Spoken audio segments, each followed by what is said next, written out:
Good afternoon, and what an afternoon. It's hot. I'm sweating like it's going out of fashion and there's just walking in here. But that aside, welcome to another camping video. And on a weather like this, hammock would be my preference, absolutely. But I put up a community poll on YouTube because we got thunderstorms forecast. What should I use? The Dutch Army tent came top. Only by a few percent. So, hottest day of the year so far, and I've lugged in a thick canvas tent, probably weighing, I don't know, 5-7 kilos. I'm going to cook. But, challenge accepted. Well, how bad these thunderstorms going to be? If we even get any rain, who knows? I'm right on the coast and it only needs a little bit of coastal breeze, push it inland a few miles and it'll miss us. So it's luck of the draw. Might happen, might not. I might have wasted my time lugging this bloody thing in. I love it, but it's heavy. So I better get on and put it up in some shade, preferably.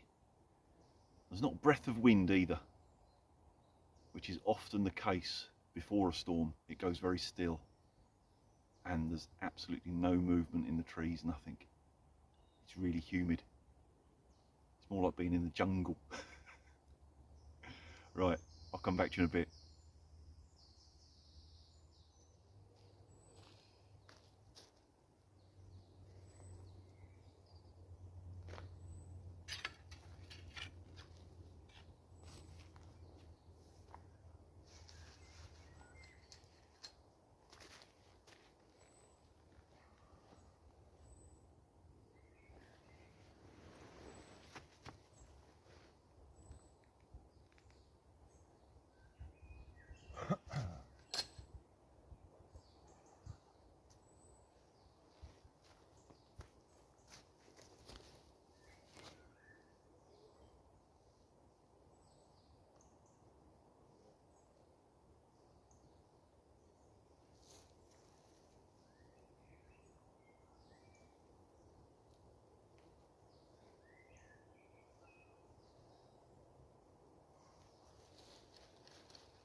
The ground is so bloody hard. I'm needing this to put the pegs in.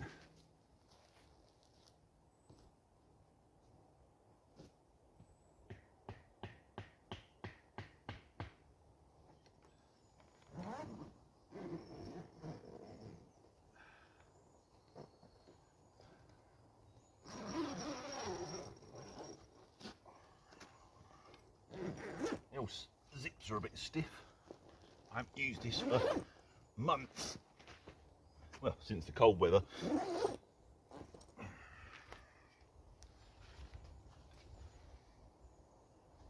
Yeah, it smells a bit musty inside.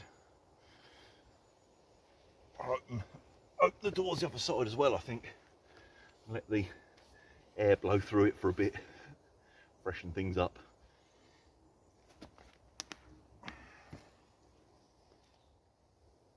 Right, that's all set up.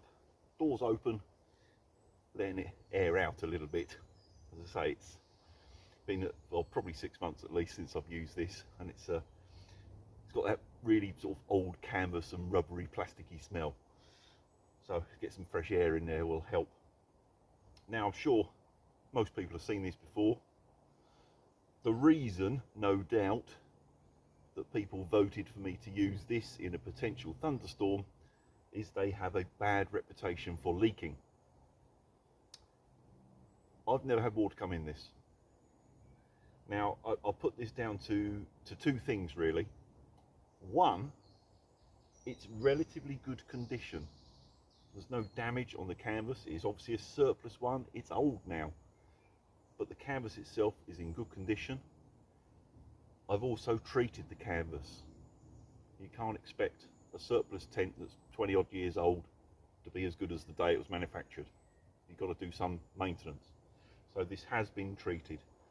This one had, I think it was Fab Seal on this, Fab Seal. And so it never had water in it yet. So that's the first thing. The canvas has got to be in reasonable order and it's got to be treated. You've got to look after it. The second thing is the way they're set up.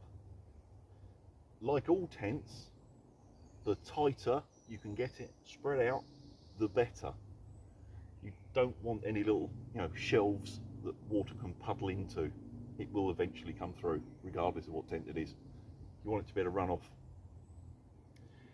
The other things, information that I got direct from the Dutch army, as it were. One of my subscribers is actually ex-Dutch military, and he never had a problem. And what he always advised, the longer side here, the longer slope, because it's a steeper pitch on the back. This is obviously the foot end. This foot end, in an ideal world, depends on location of that of course, foot end towards the wind. Why? I don't know, but that's what I'm told. That's what I try to do each time. I say I've never had a problem yet. It's very still at the moment, but knowing this location, prevailing winds normally from that sort of direction, so I'm sort of roughly right. The other thing, of course, is the zips. The famous argument about the zips and the fact that there's a hole behind them. And a lot of people don't like the end piece flapping about, and they tuck the zip inside. Of course, if the rain is hitting the side of the tent, running down to the zip, it's going to follow the zip, a bit like a drip line track inside the tent. The zips always stay out, so the water doesn't follow them, and it also partially covers the hole. Quite why the hole's there, I have no idea. I can't work that bit out, but yeah, don't be tempted to tuck them in. Leave them out. You should be fine. So, with that bit of advice, I hope I'm not proved wrong tonight if we have a storm. We'll find out later.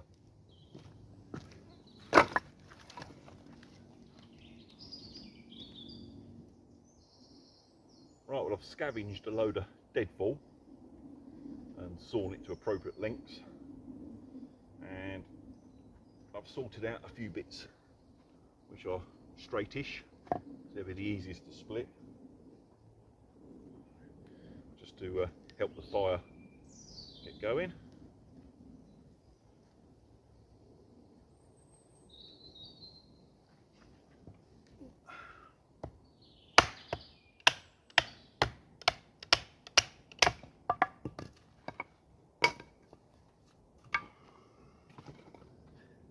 I'm going to split down 3 or 4 of these, get a good start.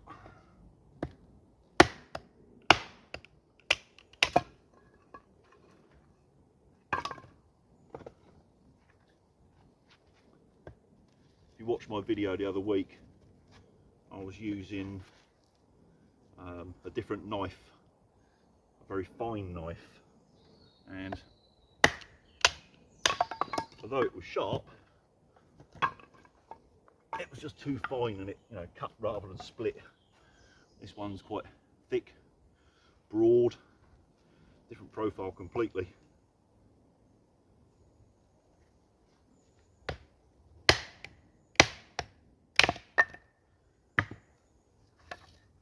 that's the difference a fatter, heavier blade makes.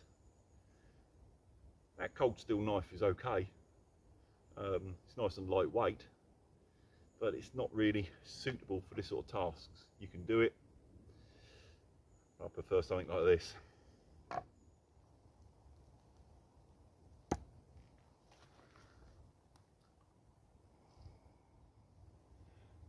That's bloody humid in here. Just prepping that bit of wood. It's made me sweat like mad. I've got sweat running in my eyes. So I think it's time to deploy the bandana. Just as a, you know, a bit of a sweat barrier, as it were.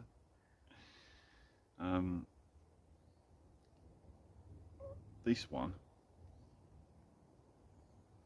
it's one of those tube types ones. A lot of people have them, you know, over their neck in the winter, keeping the warm in, which it works really, really well. Or you can put it, you know, up over your face. When we had the restrictions on having to wear a mask to go into shops, I used to just pull this over my face rather than faffing about with one of them crappy masks. But the other thing you can do with this, some of you have probably seen this before, but if you put your arms through it, one hand up, one hand down, get hold of the ends, go opposite directions, get a knot in the middle, just move that knot down a little bit to one end,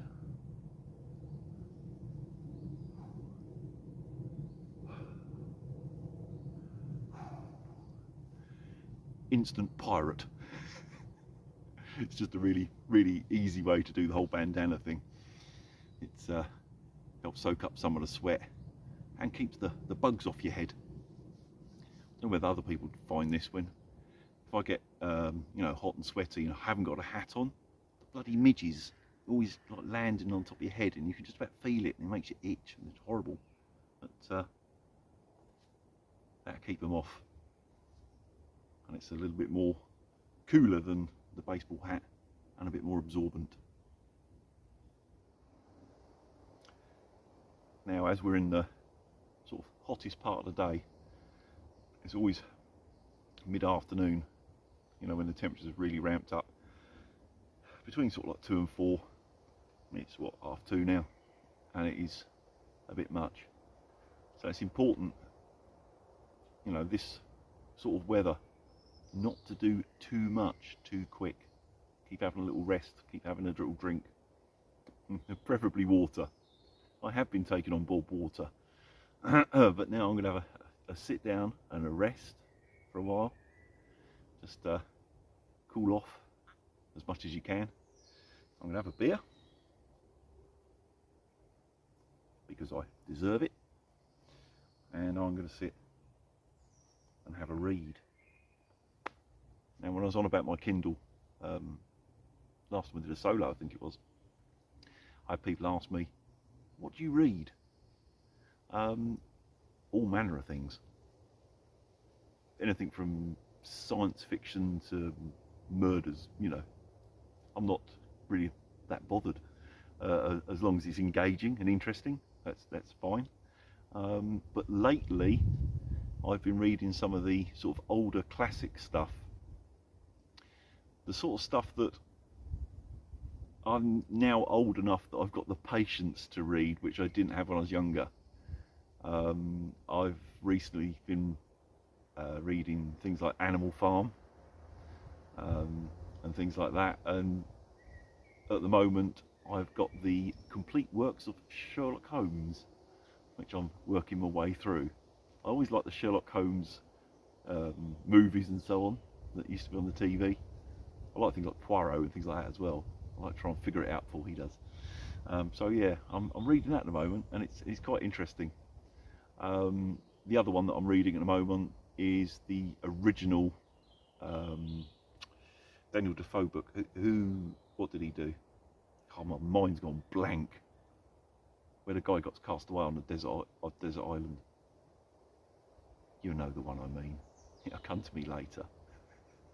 I might have more patience, but that might be due to my memory loss. Oh dear. Let's open this beer. Enough silly chatter. Let's have a beer, do some reading.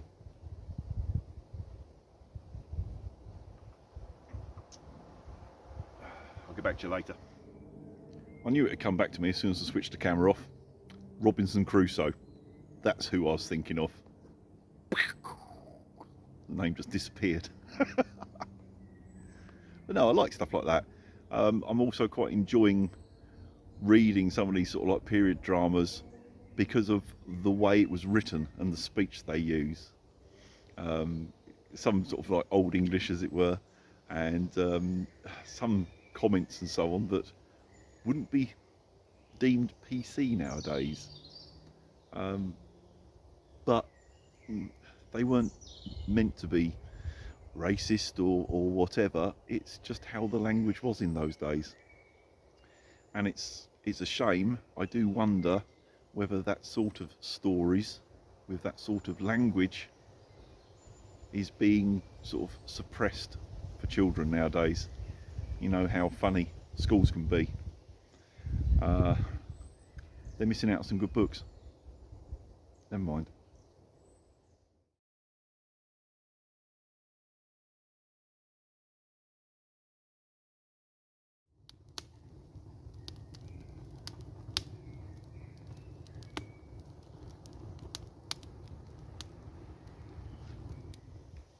As you can see, fire is going. Now, why have I got a fire? Purely and simply for cooking on later. That's why I've lit it a little bit early. I need it to settle down into some nice coals for a bit of cooking. Obviously don't need it for heat, and there will be certain communities out there this time of year be saying, oh, ban all fires, don't have a fire, you'll burn down the woodland. That depends on your experience, quite bluntly. I've had, I don't know obviously how many fires over the last 30 years without a problem. This one spot here has probably had 100 fires in it over the last, how long have we been camping on this spot? 3 years. This area is predominantly clay. You don't have to dig down far to get clay. Scooped it out years ago, down to bare earth. Never been a problem there. Obviously pine forests and that sort of thing, just don't do it. It's just not worth it. If you're not 100% confident, either metal fire pit or don't have a fire. But there is a bit of an overreaction, especially in some of the Facebook groups, about having fires in summer. No, you obviously don't need it for warmth, but you might need it for cooking. There's no reason you can't have a fire as long as your location is appropriate. You can't go lighting fires in areas that have got peat bogs and this sort of thing. Obviously, it's going to burn forever. Yeah, if you're going to have a fire, just be sensible about it. And if you're not confident, just don't do it.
just thought I'd make myself a cup of coffee while I'm waiting for that fire to settle down a little bit more.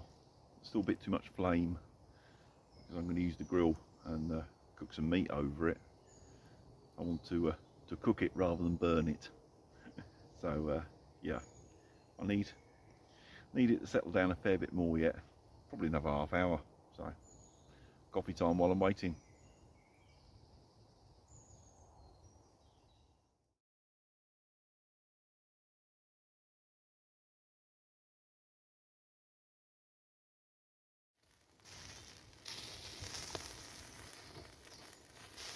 I've brought along these baby kebabs just because I don't really want a lot to eat. I never do eat a lot when it's really hot. I just don't really fancy it. So that's enough to sort of keep me going. I have got a few other bits if I do get snacky in the night, because I am cooking early. It's only about 4:30, but although it's a little bit on the early side really for eating, I didn't want these out of the fridge for too long. We don't need an upset belly in the woods.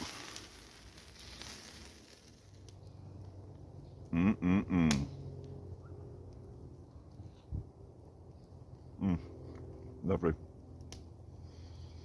Just like barbecued. Well, I suppose it was in a way, wasn't it? I'm gonna get these again. Really tasty. Right, don't want to watch me eat. Bye bye.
Now that's going to need a good stir because it's not coffee.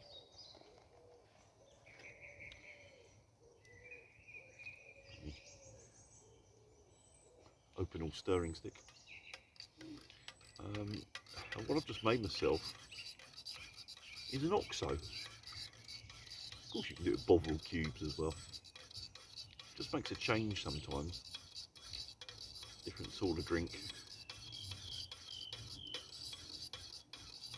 I just had enough of coffee really.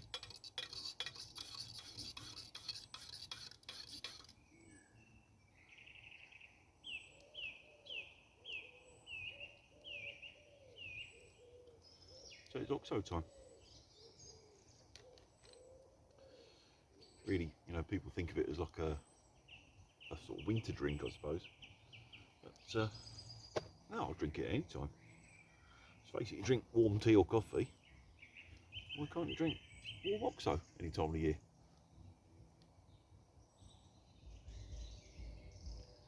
Well, just what I needed. Not. I don't know whether the camera's picking it up. You hear the music?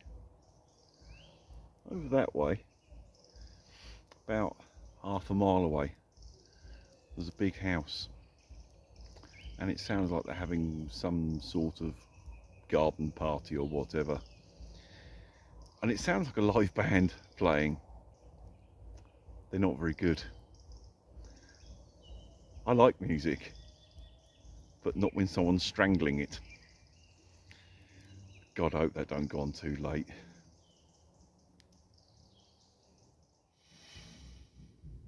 Well, it was time to go to bed.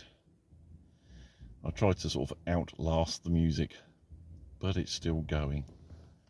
Where are we? Yeah, 10:15. I'm hoping won't go too much longer, but who knows. it went quiet at about 9 o'clock, and I thought, oh great, they packed up early. But the band was obviously just having a break. It started again. But never mind. It's one of those things, I suppose. Can't be helped. I just wish they'd bugger off. Right, I will see you in the morning. Unless I get woken up by thunder and rain and whatever. And then I'll come back to you. See you in a bit.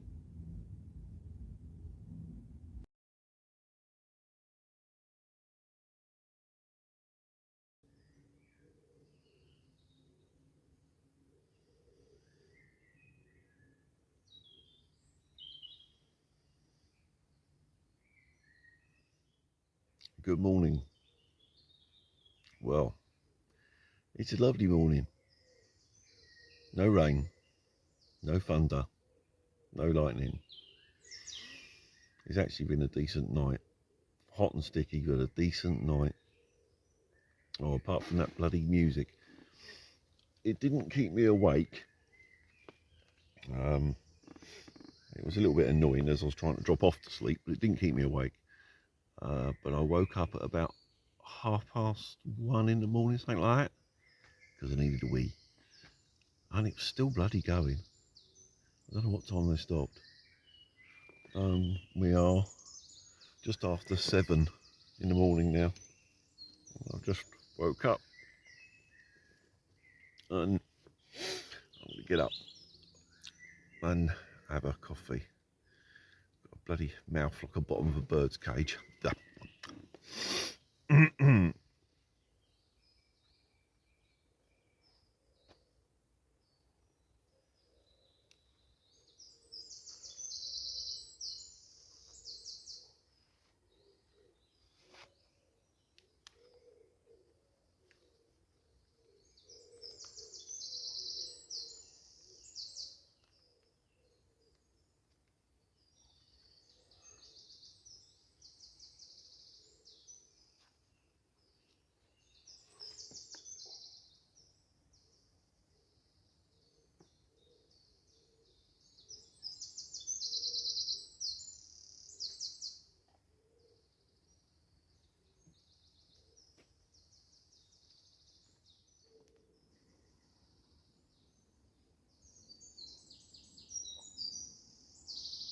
Oh, that's better. Well, waking up slow now. I've got breakfast biscuits.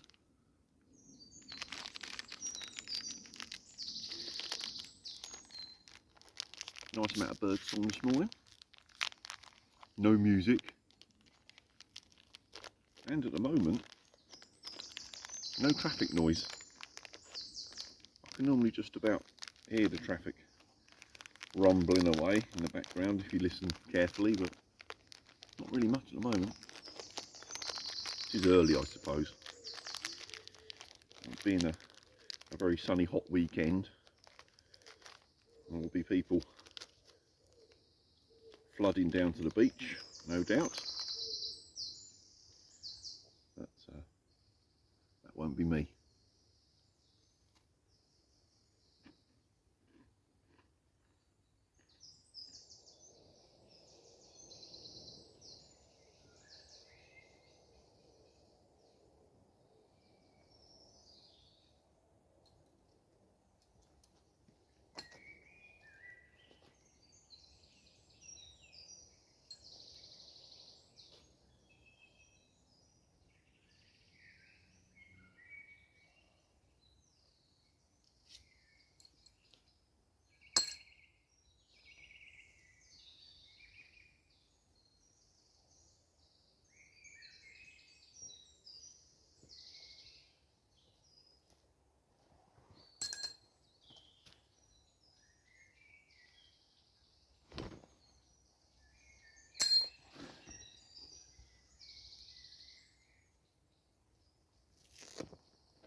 Right, that's me packed up. I've sorted out the fire pit. That's been watered down, dug over, so that'll be no problem whatsoever. Although, like I said yesterday, we are clay just under the surface here, so there's nothing really to catch light anyway. But it's watered and dug over just to be on the safe side. As you can see, the 2 packs are packed up there. I could have bought my really big rucksack and got that Dutch Army inside, but that's such a lot of weight on your back. In some ways it's better to have the lighter rucksack and carry that in my hand, but it wasn't too far, so it doesn't really matter. Okay, I shall bugger off home, start a bit of planning, because I'm camping in a new location with someone I've never camped with before next week. It will be up in the Surrey Hills area, so I'm looking forward to that. I'll see you on the next video.